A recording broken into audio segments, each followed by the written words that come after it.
Hello, this is your host, Todd Lewis, the Praise of Folly podcast. Today is an interesting show we got planned. My friend here, Tim, has been sort of following Brenton on Facebook. And so one of the things that's been going on is he's been asking me, well, what does Brent think about this? And what does Brent think about that? And I'm like, I'm not Brent, Tim. I don't know. So we can create this Q&A session to sort of figure this out. Because sometimes on social media like Facebook, certain nuances aren't picked up on, and your question isn't necessarily answered satisfactorily. So, we'll give you the floor, Tim. Why don't you start firing away? The first time I think I ran into you was your debate with Keith and your live stream with Todd, and you also had one with, I think, Caleb Maupin or something. I forget his name, but Maupin. Yeah. So my first question is, what exactly is anarcho-Buddhism? They seem like two contradictory things. Some people say anarcho-Christian. Todd is sort of like an anarcho-Christian, but Todd rejects the label anarchism. And I also found interesting in your debate with Keith on pan-anarchism versus classical anarchism, you said something along the lines that you were taking, you were advocating traditional anarchism in a domain that is inherently iconoclastic and so forth. That sort of was very Edmund Burkean sounding type thing.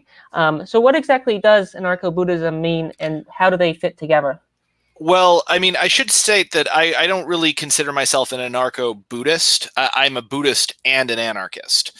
And the two things go together in a certain sense. Like there are Buddhist anarchists and there are anarchists they're Buddhists whose Buddhism is informed by anarchism or vice versa.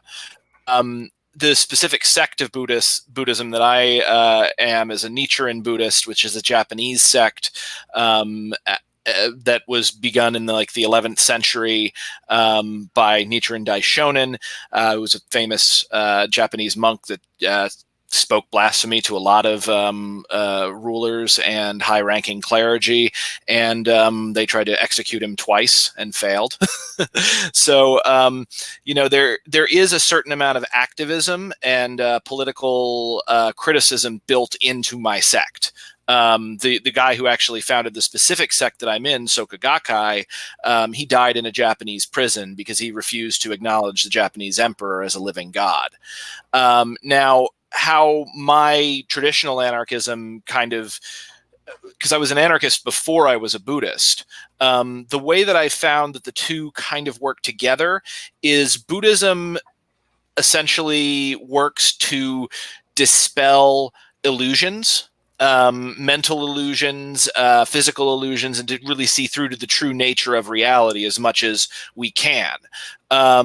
Anarchism is overall, if we're looking at it from a philosophical point of view, it is a position of skepticism towards suppositions of authority and justified authority. I think I said this to on one of the podcasts that essentially, like, the big difference between the way an anarchist might approach a problem and the way a normal person might approach a problem is the normal person, your friend walks in and he says, "Oh man, I got arrested last night," and most normal people go, "What did you do?"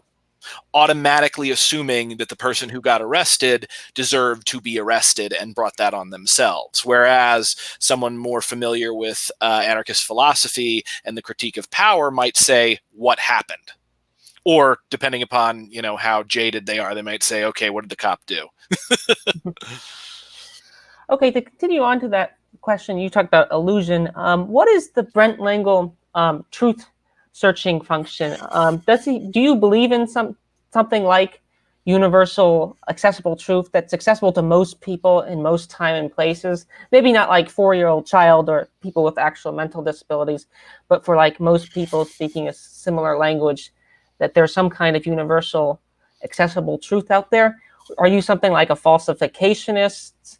And do you like statements like 2 + 2 = 4? I don't think really are falsifiable. And I think Todd would agree with that as well. So what's your view on something like that? Because you use the word illusion. Is there a true essence out there of things, like a perfect triangle? I don't think perfect triangles may exist in some Platonic realm, but I don't know if we can access them like in the outside of physical mathematics. realm. Yeah. Yeah.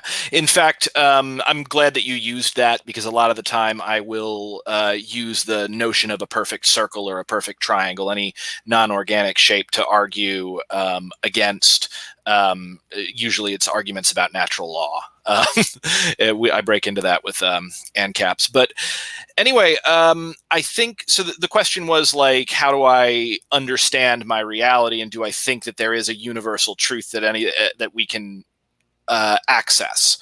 And my answer to that is kind of going to be yes and no. Now, I'm going to preface this. I am not like a professor of epistemology. Mm-hmm. This is not like something that I have looked into super deeply from a Western philosophical point of view. I would say, in my experience, there is an objective reality to a certain extent. There is some kind of universal truth. That said, it's not a universal truth that can ever be fully experienced by conscious beings in the state that we are in now, because just the state of being conscious is going to alter how we interact with that reality. It's going to be colored by what we're paying attention to, any specific species, like concerns, any specific bits about somebody's individual psychology. So, I would say there probably is a truth, an actual reality. However, we as beings have not evolved to perceive it. And so we've come up with a number of coping mechanisms to try to get as close to it as possible. The thing is that you can never really get to it. It's everything in temporal reality is imperfect, which is to say everything contains within itself its own contradiction. In every circle, there's a slight flaw. In every triangle, it's slightly off. The only real, true, perfect triangle is one that can exist in the mind. So I would say that, yes, there is a reality. It cannot fully be sensed, but we can be closer or further away from it, if that makes sense. Mm-hmm. And then to go off this, so for like more like scientific or empirical questions, like for example, I sort of found out by Todd Lewis because I was sort of searching for arguments against libertarianism, and Todd had a very interesting debate called "Is the NAP True?" Which he went after Stefan Kinsella, and Todd would also go after something like Hans Hoppe's argumentation ethics. But you could also do this with things like is Kant's moral imperative true, or something like that. Would you say something like is Kant's moral imperative true, or is that not really a truth statement? Is that more like 2 + 2 = 4? Is that just like an emotive ooh yuck type statement? Yeah. So I haven't read deeply into Kant. If I'm not mistaken, and you can correct me if I'm wrong here, the moral imperative is essentially the rule of that you should only act in such a way as that it should become a universal truth. So kind of the idea that, like, I'm walking along the Appalachian Trail, for instance, I see leaks in a stream. Should I take those leaks and put them in my stew, or do I what would happen if 1,000 thru hikers took those leaks? Well, then you should leave them alone. Is that what you're referring to? Yeah, because a lot of good socialists will, someone like Sam Cedar, now he's more like a social democrat, will take Kant's epistemology, as you say, and turn that into a universal dictum. But see, and this is where I get into sort of a dilemma regarding the socialism versus capitalism debate. Like, is something like that true? Is something like anarchism true? And so forth. So you can answer it every way you want. Yeah, I mean, anarchism is a couple of things. So anarchism is a philosophical school of thought and a political school of thought, and it is also a movement. Or I guess a family of related movements, tracing their lineage back to probably Pierre-Joseph Proudhon, and oh God, what was the name of the first guy? Joseph de Jacques was the first guy. He was an anarcho-communist. He was the one who referred to himself as a political libertarian. So, you'll have to clarify for me which one you're referring to, the anarchist political movement or the anarchist philosophical movement. Well, since we're going off philosophy right now, we'll just go anarchist philosophy. Okay. So, I mean, if we're doing the philosophical point, anarchism isn't so much a truth as a method for realizing the truth. It is a sort of a frame by which we can engage with reality in order to come to conclusions about how humans should act. Now, any should statement, and my old English professor in college always used to say should is a very dangerous word, and I agree with that. But what I would say is it's true as a tool, in much the same way that a razor is true because it cuts things. It does what it's supposed to do, at least in theory. Depends on what you're trying to use it for. And as a correlate, would you say certain political philosophies are false? Certain political philosophies are false, like something like, I don't know, fascism in the 1930s, or reactionaryism of like the czars or something like that, or the reinstation of the Bourbon. Would you say that kind of philosophy is false, or are you going to say something like all political philosophies are true in their own domains and own logical systems, so to speak? Or is there true political philosophies, and is there false political philosophies out there? I mean, I would say, first off, I'd say you're asking the wrong question with political philosophy being true or not. Now, specific claims made in the political philosophy, those can be true or not. But the philosophy themselves, I mean, the only way you could really judge its truth, I think, would be to look at its effect on its adherents and the world around it. Now, that in and of itself is pretty subjective. Now, I will say that fascism, I will make an exception for, in that I will say it's false in the fact that it is internally inconsistent and largely has no actual cores. It's not really a political philosophy. It's more like almost an aesthetic or an attitude that kind of emerges and cloaks itself as a political ideology. But I really don't consider fascism to be a traditional political ideology in the sense of anarchism, liberalism, monarchism, communism, or Marxism. Like, those are actual codified, mostly coherent philosophies. And I would say that fascism, for some pretenses, is completely incoherent.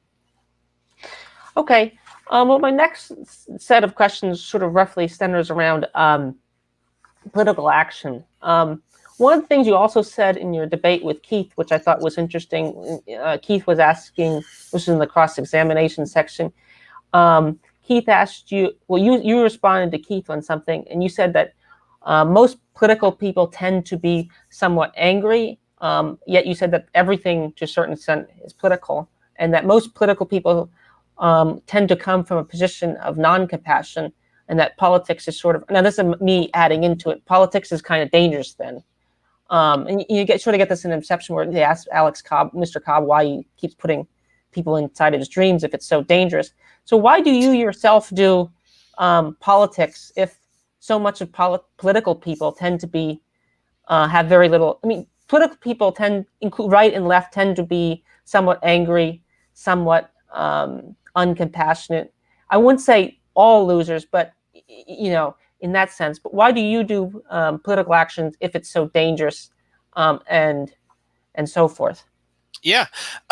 So I started getting into politics in 2010, which is when I started identifying as a anarchist. Like, I talked about politics on forums before that. I mainly did it as a sounding board. It was less about what I was advocating for specifically, and more about me figuring out what I believed and training my brain and training my rhetorical skills, sharpening my ideological claws. Now, that changed in about 2010, and part of that was the state of the world at the time. And another part of that was shortly thereafter, Occupy Wall Street started. And I got pulled out into the movement because, I was working as an artist in New York City, kind of doing my own thing. And suddenly I started to see all my friends like down at Occupy, and then I'd see them getting arrested. And I'd be like, oh, okay, I got to get down there. So, I will say part of it was standing out in a city of 9 million as a young undiscovered artist at the beginning of his career. There's a lot of attention to be had from political advocacy, and people were paying attention there. So I could go in and I could talk with people who were, in the media. I could get interviewed. I could also, it was the first time participating in a non-hierarchical organization where I hadn't been told, sit down, shut up, do what we tell you to do. And maybe in 10 years, we'll let you do something that you want to do. So that was the personal aspect of it. Then also the other equally strong, if not stronger aspect of the attention, because, I like the attention, was the fact that, one, I felt like things had gotten to a point where they were so bad and moving in a worse direction that if I didn't do something, I would not be able to face myself. I remembered very clearly when I was in high school, we were doing a production of Cabaret, which is set in Germany in like 1933 or something, like right before Hitler takes power. And one of the guys who was advising on the play, his father had been a journalist in Germany during the Weimar Republic who had taken up a position against Hitler. And I remembered reading about that and thinking like, that was a man who did something that was absolutely 100% right. And that I've always believed that it's not enough to not do evil. You have to actively do good if you want to consider yourself a good person and be able to face yourself in the mirror every day. So that was a big part of it. Another big part of kind of why I did it and why I've stuck with it so much over the years is, when people are doing these things, I wanted to see like how much of a positive impact I could have on the movement, just like the rhetorical skills that I'd built, because I saw people get destroyed by the mainstream press since they didn't have the skill set that I had. They didn't have the very specific skills that I had built over the years. And then part of it was also, I kind of wanted to start speaking blasphemy and see how far I could push the political line, because I was worried that our country was in a state of being incredibly authoritarian. I wanted to see how authoritarian we'd gotten, and I wanted to see how strong the pushback was against me doing that. And I learned in that pushback that things were not as bad as I thought they were, but were way worse than I'd hoped they were, if that makes sense. The question, Noam Chomsky, maybe 20 years ago, had an interview, and he said something along the lines. He was making fun of sports, and he said that that like sports to a certain extent, and that other things as well, are sort of a distraction. And Marx, of course, has famously made this comment about religion as well. I know there's a very long quote, and it often gets mischaracterized, but still, the idea in that sentence remains. And Chomsky said that like people in fantasy sports know, you get on here at the late night radio sports talk show, they'll have all sorts of information. Do you think politics in some ways, political action, is a waste of time on some level? Do you think being overtly political is a waste of time? I mean, one of the interesting things about Mennonites and Amish, which Todd, I think, is a Mennonite, is they're sort of totally non-aligned to the political system. They don't vote. They don't go to the public schools. They don't join the police. They don't join the army. Like in World War II, in World War I, for example, the Mennonites were draft resistors. I mean, they were draft resistors before the Vietnam War. So on some level, that's what I find interesting. Now, maybe sports and that type of stuff is a sort of false counter avenue.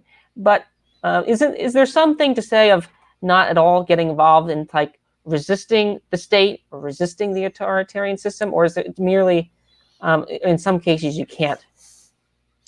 I mean, so that's a good question. And I think there's a lot to be said for people who do kind of drop out of society to a certain extent. Like, I have felt that pull myself.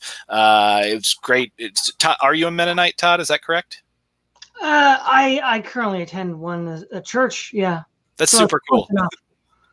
Yeah, that's super cool. There was a Mennonite mission just down the street from me when I was living in Harlem, actually. So, I think that there is a lot to be said for the way that the Mennonites and the Amish live. My grandmother was a Quaker. I really do kind of like sort of the Tolstoyan tradition, and there's a big part of me that kind of wants to go into the woods and never come out. That's definitely something that speaks to my soul, and I think that is as worthy as being involved in the world. But it's also, it's like not everyone can be super involved in the world, and not everyone can pop into a commune somewhere and just drop off. And it's up to each individual person to decide what they want to do, when they want to do it. And I think what we really need to do is kind of like ask the voice inside us and see what's pulling us in either direction. There's a really interesting thing that Alan Watts talks about. He's a Western philosopher who does a lot of explaining Buddhism in terms that Westerners can understand, because a lot of it is really tough to wrap your head around if you're not coming from like a place where you've been raised in it.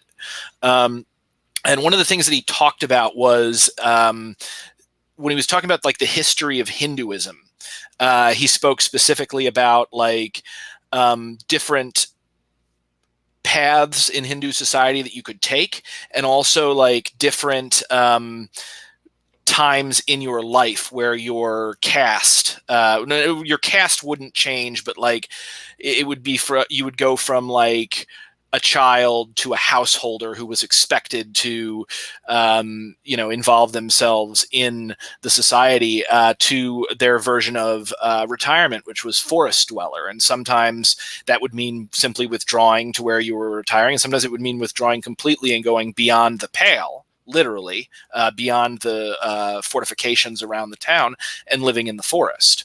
There's always got to be a place in society for monks and shaman and artists, people whose job it is, whose lot in life is to stand outside of society. But also at the same time, especially for an artist or like a shaman, like, you need to also have interaction with society. You need to have an understanding of what it is to be a person in this time and place. I think that's incredibly important. Yeah. See, everyone knows about sort of the militant Christians, of course, but you also sort of get it in a sort of roundabout way. And it's not as common here, but it's more common. You get sort of a militant. It hasn't occurred too much yet, but I think you could easily get a militant Christian left, and a lot of sort of like Unitarians are also involved in getting the state to set up public schools and stuff like that. So in a certain anarchist sense, maybe you support schools more so than I do, but depends on the school. yeah. So I'll move on to second things. The flippant way to ask this question would be like, are you still a Christian to a certain extent? And my first time I reached out with Todd was we sort of discussed Nietzsche. That was our first topic. But the more I could also ask you, are you still a liberal?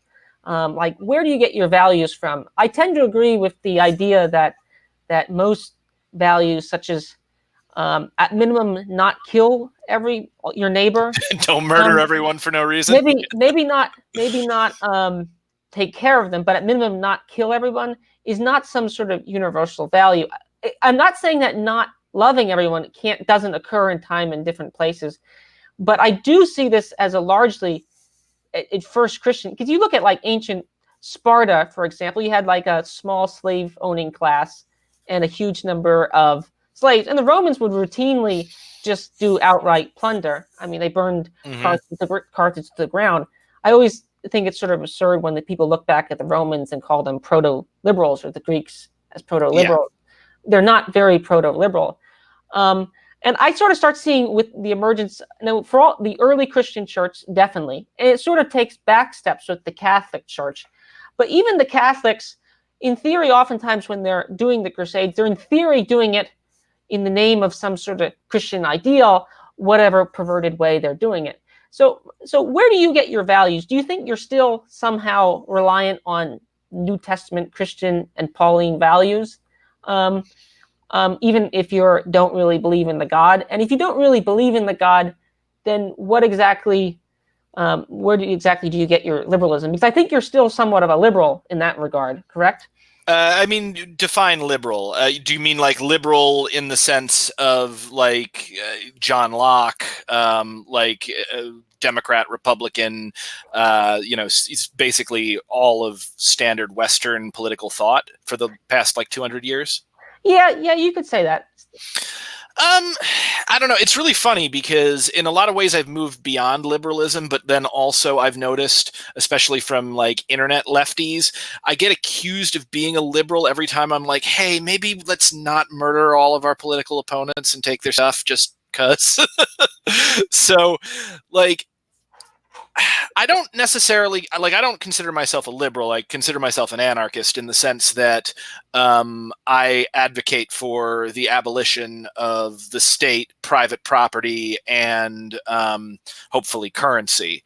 And those are not really liberal ideas. Now, the liberal values of equality, fraternity, those still resonate with me. And in fact, if nothing, I feel like I am kind of going after an ideology that will fulfill on the promises that liberalism failed to fulfill upon in the term of like left anarchism. Now, that said, you make me president tomorrow, I'm not going to start tearing down the government, even if I think that it's a good idea to maybe do that personally, because that's more than just me. That's millions of lives depending upon that. And so, I might, were I put into the position of, president or king, I would no longer simply be beholden to the way I saw things, but I would have a huge responsibility on my shoulders to potentially maintain the society that we have as best as we could. So I suppose I should say, don't elect me president, or maybe do. So as far as like where my values come from, my values, I feel that they come internally. Like I've had a very strong sense of right and wrong from a very young age. I was the kid who was late to school because he was saving every earthworm on the route if it rained. And I think in a lot of ways, like Buddhism has kind of opened that up, that I'm a bodhisattva of the earth. Like that is sort of my karma. That's my lot in life. To a certain extent. And we can get into what that means and exactly what I'm saying when I say that.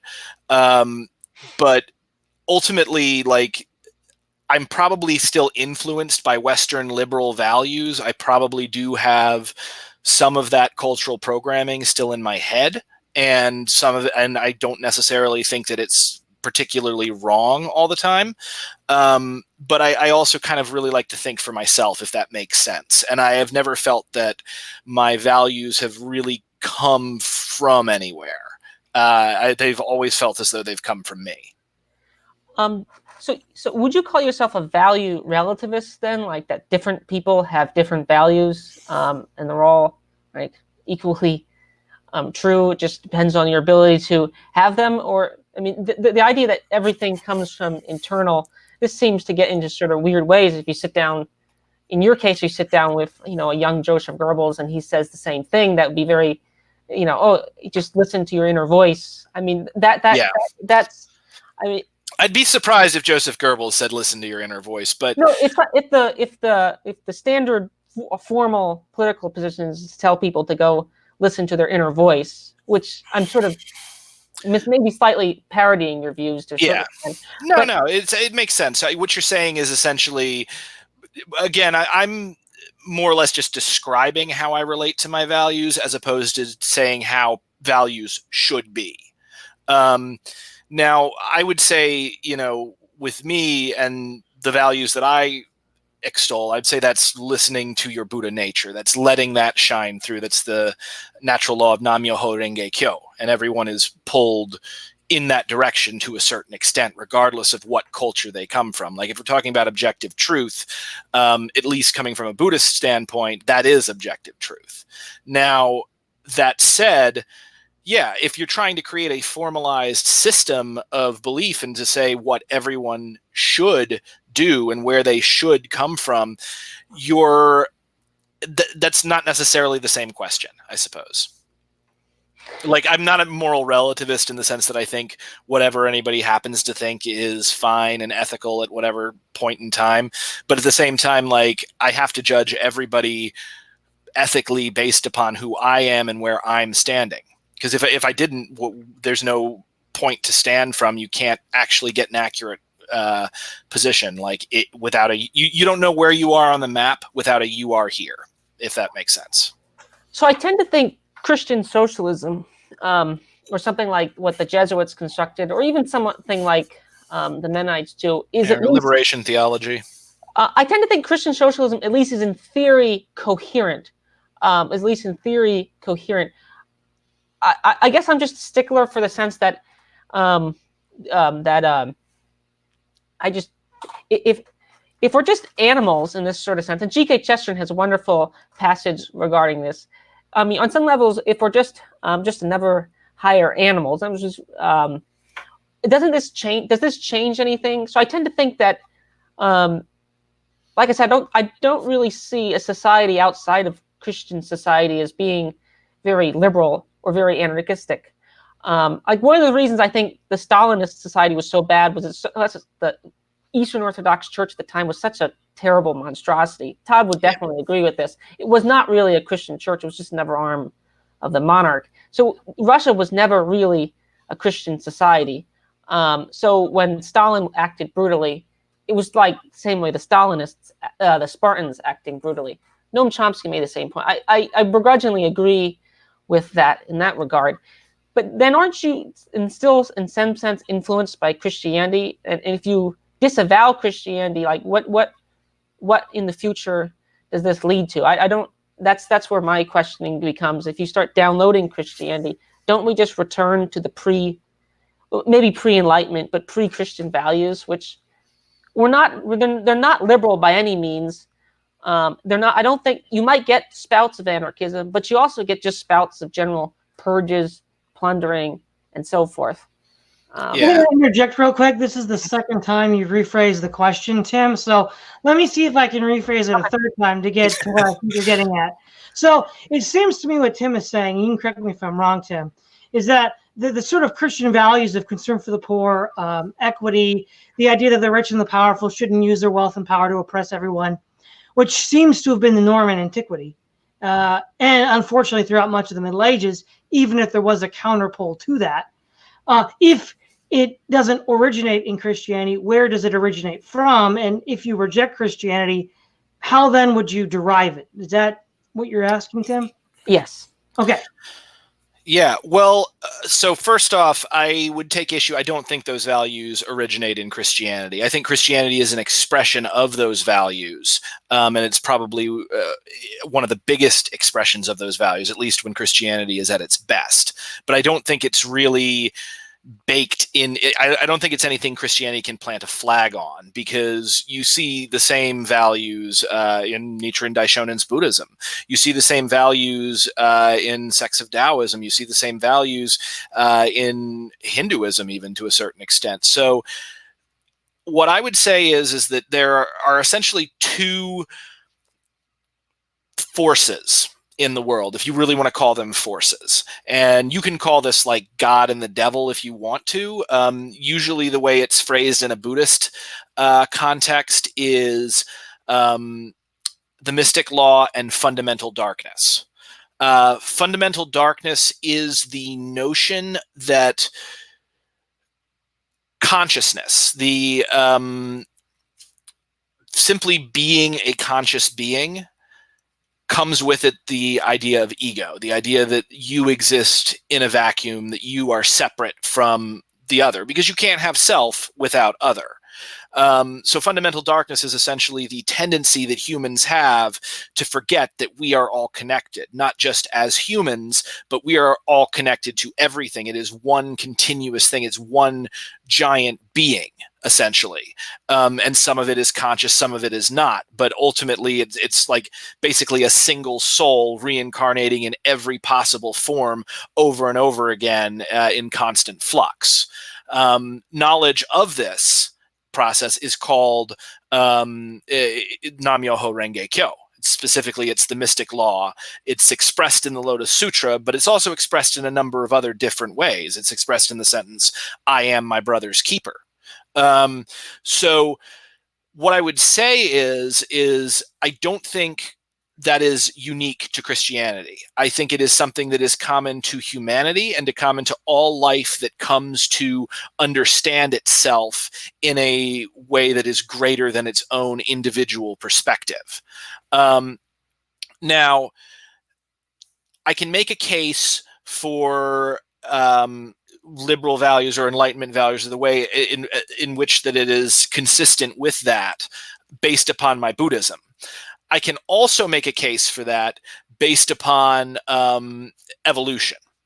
Because if we look at evolution from a human standpoint, the way humans have survived and have mastered this very hostile planet specifically is we collaborate, we work together, we sacrifice for each other. A lot of contemporary morality that a lot of people would see is just good policy for the survival of the species and the happiness of the individual. Now, that gets expressed and translated in a number of different ways, and there's mistakes people can make. But you can take either of those two suppositions and run with them and come up with a more or less universal ideas about what is good for human action.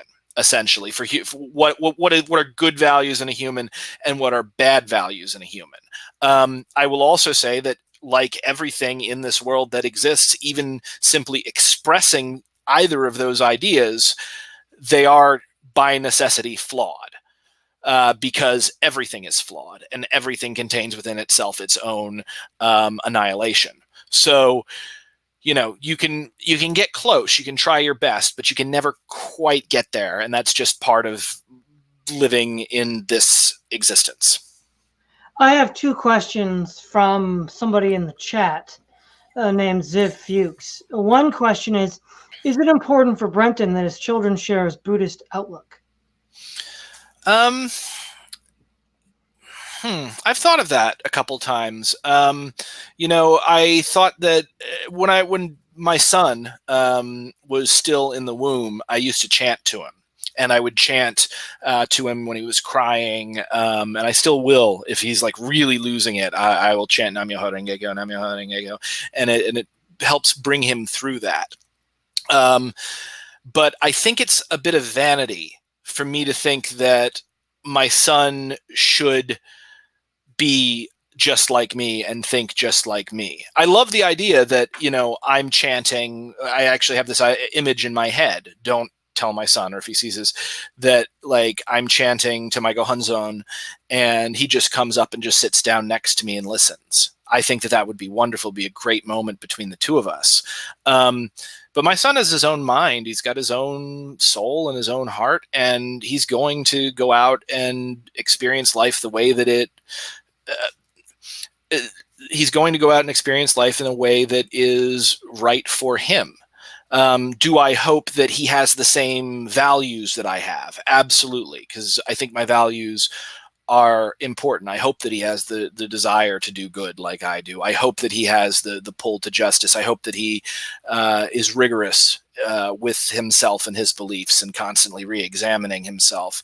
But it wouldn't kill me if he grew up to be a Christian or it might bug me a little bit if he was a Western style atheist, but just because I know how unhappy that can make people. But like, again, that's not because he believes something different than me. That's because I know that it's hurting him. It's making him unhappy, if that makes sense. One more question from this same fellow is, this was referred to something earlier you were saying about the interconnectedness of everything, and he said, "Is Brenton an animist?" Define animism for me. Yeah, you talking like Shinto? I think he means it in the more colloquial, general sense, like animals, trees, spirits. Spirits are in animals, trees, rocks, rivers. That's how I took the question. Yes and no. Yes, in the sense that everything that exists is, is Brahman. Essentially, everything that exists is part of like the great wheel of creation, and that there's a divine spark in everything. Everything has a Buddha nature. No, in the sense that like specific conscious magic beings are inhabiting everything. I don't ever cleave to what Alan Watts called spooky knowledge. I don't think that there is a hidden world. I'd love it if there was. If I found that out, that's great. I don't think that there's necessarily a hidden world behind the world that we are experiencing right now. Rather, everything's already out in the open, but people just don't look at it the right way. They see disconnection where there is connection because of fundamental darkness. It's sort of like the myth of the mechanical universe.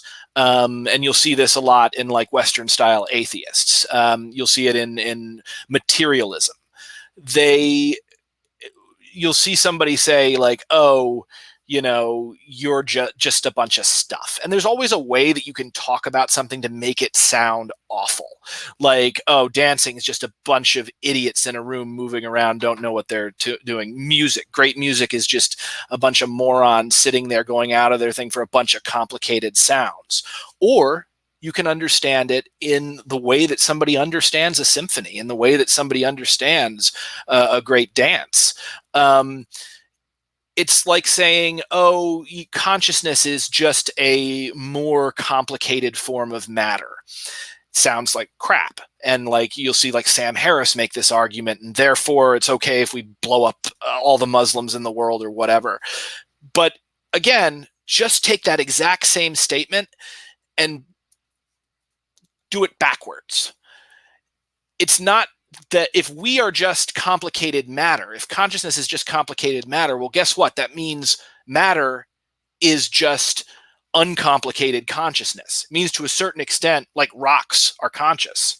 Like this, I got this 20-sided dice. If I knock on it, it vibrates. It reacts to its environment. So in a materialist sense, they'd say that's completely ridiculous. It's unconscious, but really, no, it reacts. And if everything is that one thing, you can think about it in a great way, or you can think about it in a crappy way. And the question is, what reality do you want to live in? I know which one I do. Back to you, Tim.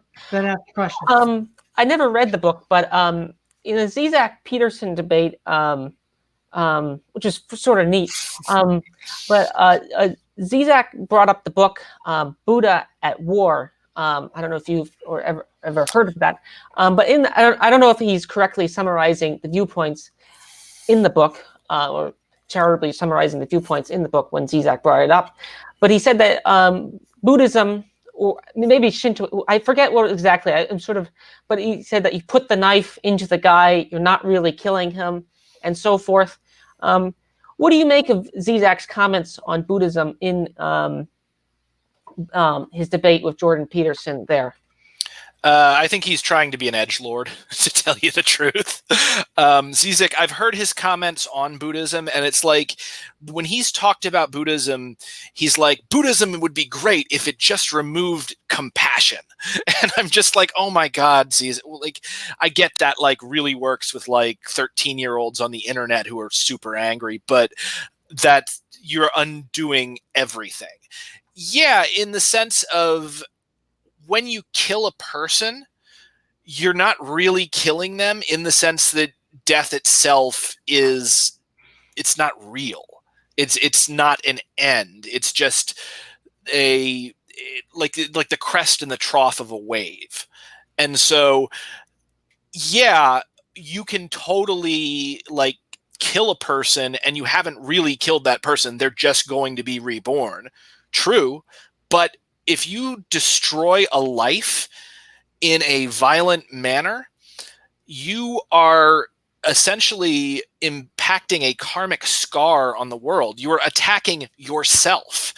A war, essentially, if you have a proper understanding of the mystic law, is like an autoimmune disease. It's like your cells decided to all start attacking each other, and eventually that's going to kill the body, except it can't die because it goes on forever, but it causes a huge amount of misery.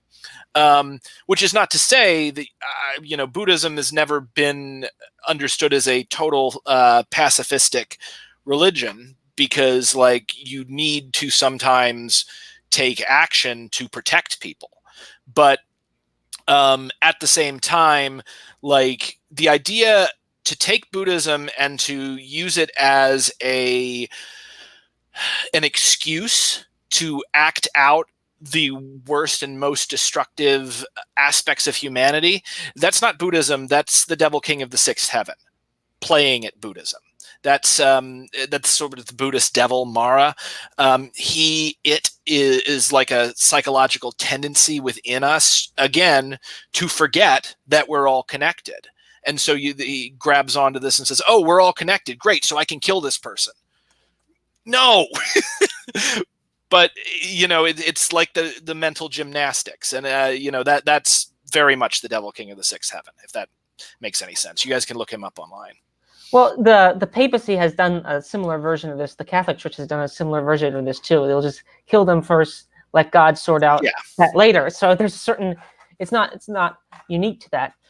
I'm going to shift over a little bit out of this into more questions. Just last question, maybe not the last question, but the questions related to classical anarchism, we'll say. Yeah, anarcho-syndicalism, anarcho-communism. Why do you guys keep getting betrayed by the Bolsheviks? Why do you guys stuck with the Bolsheviks? Because I like Orwell a lot, for example, and I know Orwell is an anarcho-syndicalist. He was no capitalist. I mean, The Road to Whig and Peer is not a book in support of anarcho-cap. Orwell worked for the Burmese British government and resigned from that. But why do you guys keep getting, so to speak, in bed with the Bolsheviks? And if you get in bed with the Bolsheviks all the time, you keep making the same mistake. I mean, and they end up with some really terrible society. Why do they keep doing this? I mean, I can see anarcho-syndicalism working. Mm-hmm. Anarcho-syndicalism is one of the more coherent strains of the left. That's why I find you interesting. Oh, thank you. But I don't see you guys keep getting in bed with these guys. And Todd brought up the Ukrainian people in the Russian Civil War as well. But yeah. Yeah. Why do anarchists keep getting stabbed in the back? I mean, I don't even necessarily think that it's Bolsheviks. We just got stabbed in the back again in Syria with the Kurds. The PKK YPG was probably the closest thing to anarcho-syndicalism in Spain.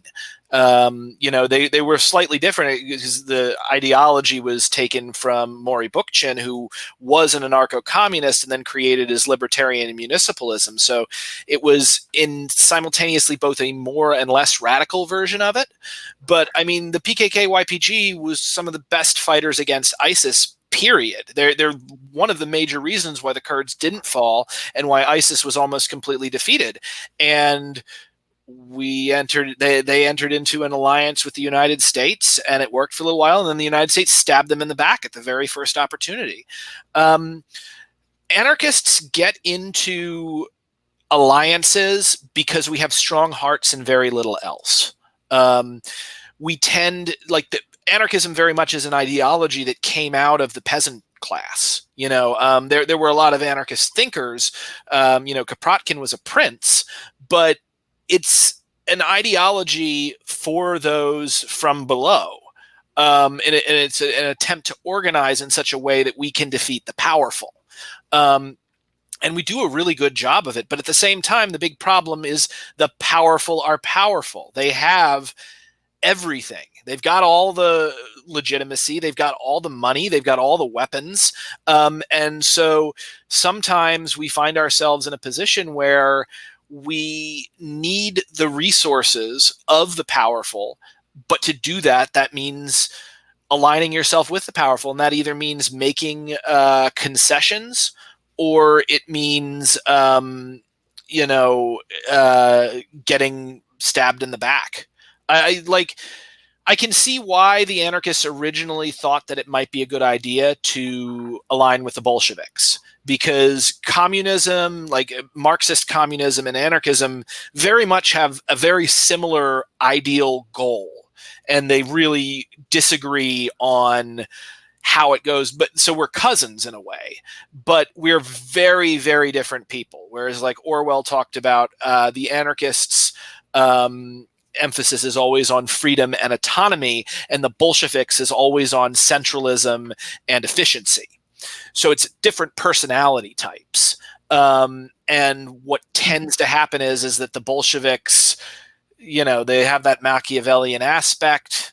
They're Russian, and they were the only ones who were offering us aid. Though, the Spanish offered aid to the anarchists, and it was genuine aid, and they actually helped out. Sadly, or not the Spanish, the Mexicans. But sadly, it just wasn't enough, and they didn't have that kind of power. Real quick to interject, Brenton, I think the question Tim asked was, fool me once, fool me twice. The first time you allied with the Bolsheviks, you didn't know any better. But then you did it in Spain, and you had the exact same result as in Russia. I think Tim's question was, why do you commit the same mistake multiple times? Twice. And maybe even a third time, because, the Occupy movement didn't just include anarchists. It included Maoists and tankies. And presumably, if they'd won, you'd be on the chopping block. Yeah, but I think with Occupy, they don't have a shot. One of the things, I don't really look at tankies as anything close to a serious political force in the world. Maybe with Shining Path, but without the USSR, with the fall of the USSR, unless China goes Maoist again and starts expanding their empire, Marxists are not going to have power. So I didn't see them necessarily as a threat. They were kind of annoying, except I'm good friends with Caleb, and there's a couple of other tankies that I was good friends with. But also those individual people, I don't think would ever betray me or us or the movement. They were good people.